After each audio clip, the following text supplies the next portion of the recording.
السلام علیکم ورحمۃ اللہ وبرکاتہ۔ بسم اللہ الرحمن الرحیم۔ قال اللہ تبارک و تعالی وَإِذَا سَأَلَكَ عِبَادِي عَنِّي فَإِنِّي قَرِيب۔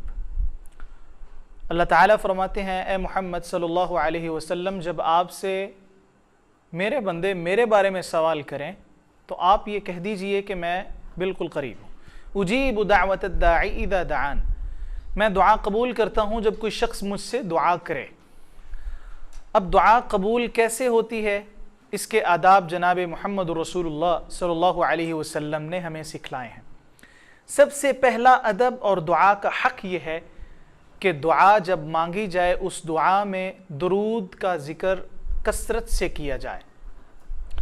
حضرت علی رضی اللہ تعالی عنہ فرماتے ہیں کل دعاء محجوب بغیر الصلاة علی النبی صلی اللہ علیہ وسلم، ساری کی سارے دعائیں قبول ہو جاتی ہیں، صرف وہ دعا رد ہو جاتی ہے جس دعا میں بے شک کتنا ہی اخلاص کیوں نہ ہو، لیکن اگر اس دعا میں درود نہیں ہے تو پھر وہ دعا قبول نہیں ہے۔ تو لہٰذا دعا کی قبولیت کے لیے شرط یہ ہے کہ درود پڑھا جائے۔ اب درود کیسے پڑھا جائے اور کیا پڑھا جائے؟ وہی پڑھا جائے اور اسی طرح پڑھا جائے جس طرح محمد رسول اللہ صلی اللہ علیہ وسلم نے ہمیں سکھلایا ہے۔ حدیث مبارکہ کے اندر درود کے مختلف الفاظ ہیں، سب سے بہترین درود ہے درود ابراہیمی، جو کہ ہم نماز کے آخری تشہد میں پڑھتے ہیں۔ دوسری درود کی قسم ہے صلی اللہ علیہ وآلہ وسلم۔ جو درود کے الفاظ ہیں ہمیں وہ بھی وہی پڑھنے چاہیے جو محمد رسول اللہ صلی اللہ علیہ وسلم سے ثابت ہیں۔ درود کے دو قسم کے مشہور الفاظ ہیں، ایک تو درود ابراہیمی ہے اللہم صلی علی محمد وعلی آل محمد سے لے کر انک حمید مجید تک، اللہم بارک علی بھی اس میں انکلیوڈ ہے۔ دوسرے الفاظ جو کہ مختصر ہیں اور وہ بھی ثابت ہیں، اور وہ الفاظ ہیں صلی اللہ علیہ وآلہ وسلم، کیونکہ ہر صحابی نے جب بھی اللہ کے رسول صلی اللہ علیہ وسلم کی حدیث بیان کی ہے، عن ابی ہریرہ رضی اللہ تعالی عنہ قال قال رسول اللہ صلی اللہ علیہ وآلہ وسلم۔ درود کے الفاظ ہم اپنی طرف سے نہیں بنا سکتے، کیونکہ ہمیں وہی الفاظ پڑھنے چاہیے جو الفاظ اللہ تعالیٰ نے جبرائیل علیہ السلام کے ذریعے سے جناب محمد رسول اللہ پر نازل فرمائے۔ تو لہٰذا تھوڑی سی کنفیوژن آج کل کے دور میں یہ ہے کہ ہمارے بعض ساتھیوں نے درود کے اپنے اپنے مختلف الفاظ بنا لیے۔ یہ الفاظ بہت پیارے، یہ الفاظ بہت مقدس، یہ الفاظ بہت محترم، لیکن یہ قطعاً ان الفاظ کا مقابلہ نہیں کر سکتے میرے بھائیوں بہنوں کہ جو الفاظ محمد الرسول اللہ صلی اللہ علیہ وسلم کی زبان مبارک سے ادا ہوئے ہیں۔ تو دعا کا سب سے پہلا ادب اور حق یہ ہے کہ اس میں درود پڑھا جائے۔ دعا کا دوسرا حق یہ ہے کہ باوضو ہوا جائے۔ اللہ کے رسول صلی اللہ علیہ وآلہ وسلم جب بھی کوئی خاص دعا کا اہتمام فرماتے تو وضو فرماتے۔ اسی ضمن میں ایک حدیث ہے، اللہ کے رسول صلی اللہ علیہ وسلم فرماتے ہیں کہ ایک شخص رات کو وضو کر کے اور رات کے اذکار کر کے سوتا ہے، رات کو کسی وقت بھی آنکھ کھل جائے اور وہ بستر پر لیٹے لیٹے اللہ سے دعا کرے، اللہ اس کی دعا کو قبول فرماتے ہیں۔ یہ وضو کی برکت ہے۔ دعا کا ایک ادب یہ بھی ہے کہ ہم قبلہ رخ ہو کر دعا کریں، لیکن اگر علاوہ قبلے کے بھی دعا کی جائے تو اس کا ثبوت بھی جناب محمد رسول اللہ صلی اللہ علیہ وآلہ وسلم سے ثابت ہے۔ دعا کا ایک اور ادب یہ بھی ہے کہ دعا مانگنے سے پہلے اپنے گناہوں کا اعتراف اللہ کے سامنے پیش کیا جائے۔ ایک شخص اللہ کے رسول صلی اللہ علیہ وسلم کے سامنے دعا مانگ رہا تھا اور اس نے کہا اللہم اغفر لی ورحمنی، اے اللہ مجھے معاف کر دے اور مجھ پر رحم پر۔ اللہ کے نبی فرماتے ہیں کہ اس شخص نے دعا کرنے میں جلدی کی ہے۔ تم میں سے جب بھی کوئی دعا کرے فحمد اللہ، اس کو چاہیے کہ وہ اللہ کی تسبیح بیان کرے، اس کے بعد اپنے گناہوں کی توبہ کرے، ثم یصلی علی النبی، پھر نبی صلی اللہ علیہ وسلم پر درود بھیجے، ثم یدعو ما شاء، پھر جو وہ چاہے دعا کرے، اللہ اس کی دعا کو قبول فرماتے ہیں۔ دعا کے لیے ایک ادب یہ بھی ہے کہ ہم دعا کے اندر وسیلہ ڈالیں۔ میرے بھائیو بزرگوں دوستو، یہ وسیلہ اس بات سے زیادہ اہم ہے کہ آج کے دور میں لوگوں نے مختلف غلط وسیلے بھی بنا لیے۔ آئیے ہم دیکھتے ہیں کہ اسلام میں کون کون سے وسیلے جائز ہیں۔ اسلام میں 3 طرح کے وسیلے جائز ہیں۔ یا ایھا الذین آمنوا اتقوا اللہ وابتغوا الیہ الوسیلہ، یہ اللہ کا حکم ہے کہ اللہ کی طرف وسیلہ ڈھونڈو۔ اب وسیلہ کون سا ڈھونڈنا ہے؟ جو اللہ کے رسول صلی اللہ علیہ وسلم سے ثابت ہے۔ وہی طریقہ اپنانا ہے جو اللہ کے رسول صلی اللہ علیہ وسلم نے وسیلے کا بتلایا ہے. اپنی طرف سے ہم طریقہ، جس طرح درود اپنی طرف سے نہیں بنا سکتے، اسی طرح وسیلہ بھی اپنی طرف سے نہیں بنا سکتے. اسلام نے کمی نہیں چھوڑی. سب سے پہلا وسیلہ ہم اللہ تعالیٰ کے ناموں کا ڈال سکتے ہیں، جس طرح کہ اللہ تعالیٰ کا ارشاد ہے، فرماتے ہیں وَلِلَّهِ الْأَسْمَاءُ الْحُسْنَى فَادْعُوهُ بِهَا. اللہ کے اچھے اچھے نام ہیں، یہ ناموں کا وسیلہ ڈال کر اللہ سے دعا مانگو، اللہ تعالیٰ اس دعا کو قبول فرمائے گا. دوسرا وسیلہ اللہ تعالیٰ کے ناموں کے ساتھ ساتھ اللہ کی صفات کا وسیلہ. اے اللہ میں یہ دعا کر رہا ہوں آپ کو رحمان ہونے کا واسطہ. اے اللہ تیری صفت رحیم ہے، تجھے رحیم ہونے کا واسطہ. اے اللہ تیری صفت خالق ہے، تجھے خالق ہونے کا واسطہ. یا رزاق یا رزاق، اے اللہ تو رازق ہے، تو رازق ہے، تجھے رزاق ہونے کا واسطہ مجھے رزق عطا فرما دے، میری پریشانیوں کو دور فرما دے، میری تنگیوں کو دور فرما دے. تو اللہ کی صفات کا وسیلہ بھی. نمبر 2، اپنے نیک اعمال کا وسیلہ بھی ڈالنا جائز ہے. جس طرح کہ بنی اسرائیل کی مشہور حدیث ہے کہ 3 لوگ غار میں پھنس گئے اور انہوں نے اپنے اپنے اعمال کا وسیلہ ڈالا تو اللہ تعالیٰ نے اس پتھر کو ہٹا دیا اور ان کی دعا کو قبول فرما دیا. اس میں سے ایک اہم دعا یہ تھی کہ اے اللہ میں اپنے والدین سے محبت کرتا تھا، اتنا پیار، اتنی محبت کہ ایک رات کو میں واپس آیا، لیٹ ہو گیا تو میرے والدین سو چکے تھے. میں نے اپنے والدین کو جگانا مناسب نہیں سمجھا، ان کے قدموں میں ساری رات کھڑا رہا، میرے بچے میرے قدموں میں کھڑے رہے، بلک بلک کر دودھ مانگتے رہے. اللہ میں نے اپنے والدین سے پہلے بچوں کو دودھ نہیں پلایا. میرے نوجوان ساتھیوں، میرے بھائیوں، ہم اپنے والدین کو کتنا ٹائم دیتے ہیں؟ ہم اپنے والدین کو 24 گھنٹوں میں سے کتنی دیر ان کے پاس بیٹھتے ہیں؟ ہم کتنی دیر ان کے دکھ اور درد میں شریک ہوتے ہیں؟ ہم کتنی مرتبہ ان کو آؤٹنگ پہ لے کے گئے ہیں؟ ہم نے کتنا ٹائم ان کے ساتھ سپینڈ کیا ہے؟ کیا ہم نے کبھی سوچا؟ اور اس شخص کو اللہ تعالیٰ موت کے منہ سے باہر نکال رہے ہیں تو والدین کی خدمت کی وجہ سے.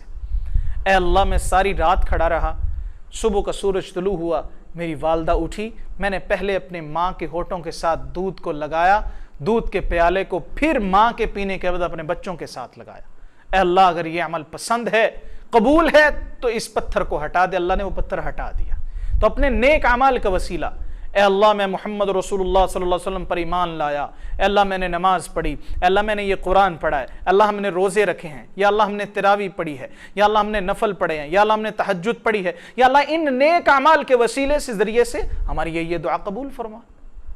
تو نیک اعمال کا وسیلہ بھی. تیسرے نمبر پر وہ وسیلہ کہ کسی زندہ، سب سے پہلی بات زندہ، میں زندہ کا لفظ اس لیے بول رہا ہوں کہ حضرت عمر رضی اللہ تعالی عنہ کا یہ عقیدہ ہے، اور حضرت عمر وہ ہیں کہ جن کے بارے میں اللہ کے رسول صلی اللہ علیہ وسلم فرماتے ہیں کہ اگر میرے بعد کوئی نبی ہوتا تو جناب عمر ہوتے. ان کا عقیدہ نوٹ کیجئے. وہ فرماتے ہیں کہ اے اللہ جب اللہ کے رسول صلی اللہ علیہ وسلم اس دنیا میں زندہ تھے تو ہم ان سے دعا کروایا کرتے تھے، ہم ان کا وسیلہ ڈالا کرتے تھے.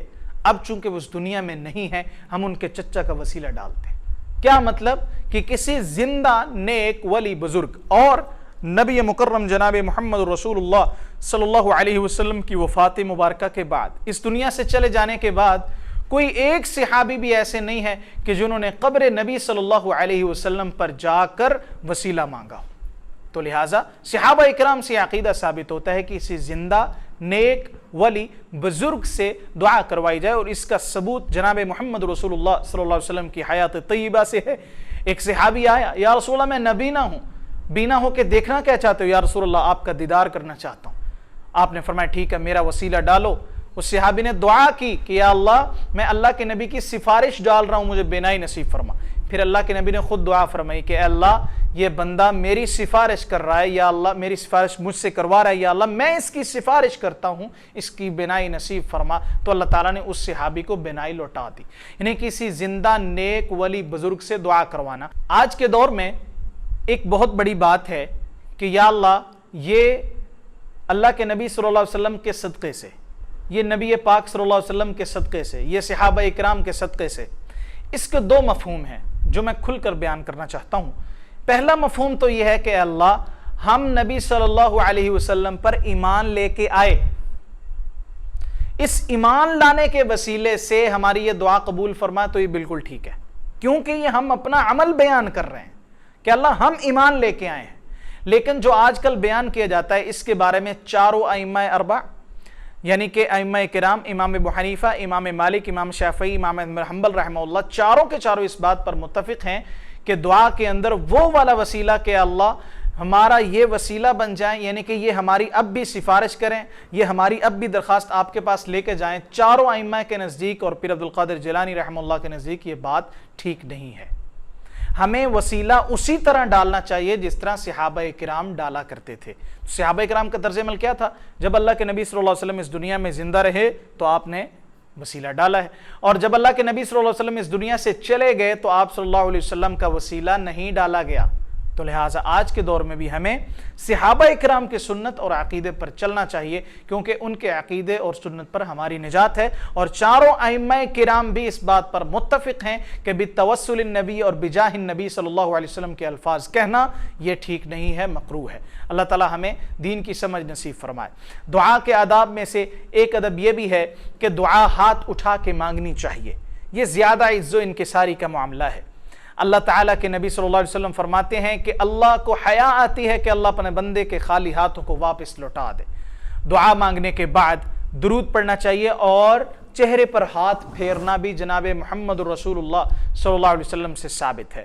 اگر کسی ساتھی کو، کسی ماں بہن کو اللہ تعالیٰ عمرے پر لے جائے تو حجر اسود اور بیت اللہ کا دروازہ، اس کے درمیان جو دیوار ہے اس کو ملتزم کہا جاتا ہے، وہاں پر اپنا چہرہ اور اپنا جسم، اپنے بازو لگا کر دیوار کے ساتھ دعا کرنا، اللہ کے رسول صلی اللہ علیہ وسلم فرماتے ہیں کہ اللہ تعالیٰ اس دعا کو کبھی بھی رد نہیں فرماتے۔ دعا کے آداب میں سے ایک یہ بھی ہے کہ دعا خلوص نیت سے مانگی جائے، دعا حضور قلبی کے ساتھ مانگی جائے، دعا اس طرح مانگی جائے کہ ہمیں اس کے قبولیت کا یقین ہو جائے۔ اللہ کے نبی صلی اللہ علیہ وآلہ وسلم بیان فرماتے ہیں ادعوا اللہ وانتم موقنون بالاجابہ، اللہ سے دعا اس طرح کرو کہ جس طرح اس کے قبول ہونے کا یقین ہو جائے۔ آخر میں ایک واقعہ بیان کرتا ہوں۔ ہمارے استاد محترم تھے، وہ فرماتے ہیں کہ ہمارے ایک بزرگ تھے، وہ یہ بیان کیا کرتے تھے ایک ایک گھنٹہ انہوں نے کہنا کہ یا اللہ میں آپ پر راضی، پنجابی میں یا اللہ میں آپ پر راضی، یا اللہ میں تیرے تے راضی، یا اللہ میں آپ پر راضی۔ تو وہ کہتے کہ ہم بڑے حیران ہوتے تھے کہ یہ کیا مطلب ہے کہ بھی یا اللہ میں آپ پر راضی۔ تو وہ کہتے تھے کہ اگر میں نے 100 مرتبہ بھی کہا کہ میں آپ پر راضی، اللہ نے اگر ایک مرتبہ بھی کہہ دیا نا جا بھئی بابا جی میں آپ پر راضی، تو میرا تو بیڑا پار ہو جائے گا۔ تو دعا میں الفاظ میٹر نہیں کرتے، دعا میں دل میٹر کرتا ہے، دعا میں نیت میٹر کرتی ہے، دعا میں طہارت اور پاکیزگی میٹر کرتی ہے۔ اللہ تعالی ہم سب کو دعا کے آداب بجا لانے کی توفیق نصیب فرمائے۔ جی جی جی جی جی جی جی اسی طرح ہم دیکھتے ہیں آج کے دور میں ایک کنفیوژن یہ بھی سامنے آتی ہے کہ مزاروں پر جا کر دعا کروانا یہ آج کے دور میں ایک رواج بن گیا۔ میرے بھائیوں، اگر یہ بات دین میں ہوتی تو کائنات کے امام کی قبر مبارک سے سب سے معزز قبر اس دنیا میں اور کوئی نہیں، اور محمد رسول اللہ صلی اللہ علیہ وسلم کے ساتھ محبت کرنے والوں میں سے زیادہ، محبت کرنے والوں میں سے صحابہ سے زیادہ کوئی نہیں۔ تو صحابہ کرام میں سے کسی صحابی کا اللہ کے نبی صلی اللہ علیہ وسلم کی قبر مبارک پر جا کر سوال کرنا اللہ کے نبی صلی اللہ علیہ وسلم سے اور ان کے وسیلے سے مانگنا جب ثابت نہیں ہے، تو باقی جو اولیاء کرام ہیں ان کی قبریں کم حیثیت رکھتی ہیں جناب محمد رسول اللہ صلی اللہ علیہ وسلم کی قبر مبارک سے۔ اور اولیاء کرام کے عقیدے سے سب سے زیادہ بیسٹ عقیدہ جو بڑا ہے وہ صحابہ کرام کا ہے۔ جب سب سے مقرب اور پسندیدہ لوگوں نے سب سے مقرب اور پسندیدہ ہستی سے اس طرح نہیں مانگا جس طرح آج کے دور میں مانگا جا رہا ہے، تو یہ کس طرح پاسبل ہو سکتا ہے کہ جو کام اس وقت نہیں ہوا وہ کام اب کیسے دین کا حصہ بن جائے۔ مزاروں پر جانا اور وہاں پر جا کر اگر یہ جو آج کل ہو رہا ہے اور اسی طرح دیگر جو کام ہوتے ہیں، مثال کے طور پر کھانے کھلانا یا دیگیں چڑھانا یا چڑھاوے چڑھانا، میرے بھائیوں بزرگوں، یہ سب کی سب چیزیں ہمارے آباء و اجداد جو کہ ہندو اور سکھ تھے ان میں سے آئی ہیں۔ آپ جائیں تو صحیح، آپ تحقیق تو کریں کہ سکھوں کے مزار ہیں کہ نہیں، ان کے بھی مزارات ہیں۔ جائیں پنجاب میں چلے جائیں، وہاں پر بہت بڑے بڑے مزارات ہیں اور سکھ ان کے مجاور ہیں۔ تو یہ رسمیں کچھ ہمارے وہاں سے آئی ہیں۔ دین اسلام کا اگر ان کے ساتھ کوئی تعلق ہوتا تو جناب محمد رسول اللہ صلی اللہ علیہ وسلم کی قبر مبارک سب سے زیادہ اس بات کے لائق تھی کہ وہاں پر سونے کے چڑھاوے چڑھائے جاتے، لیکن چونکہ وہاں پر کچھ نہیں ہوا اور کچھ نہیں ہو رہا اور کچھ نہیں ہوگا، تو لہٰذا ہمیں بھی اللہ سے دعا کرنی چاہیے کہ اللہ تعالی ہم کو دعا مانگنے کی توفیق نصیب فرمائے اور دعا کے آداب کو بجا لانے کی توفیق نصیب فرمائے اور دعا کے جو حقوق ہیں پورا کرنے کی توفیق نصیب فرمائے۔ اقول قولی ھذا استغفر اللہ لی ولکم۔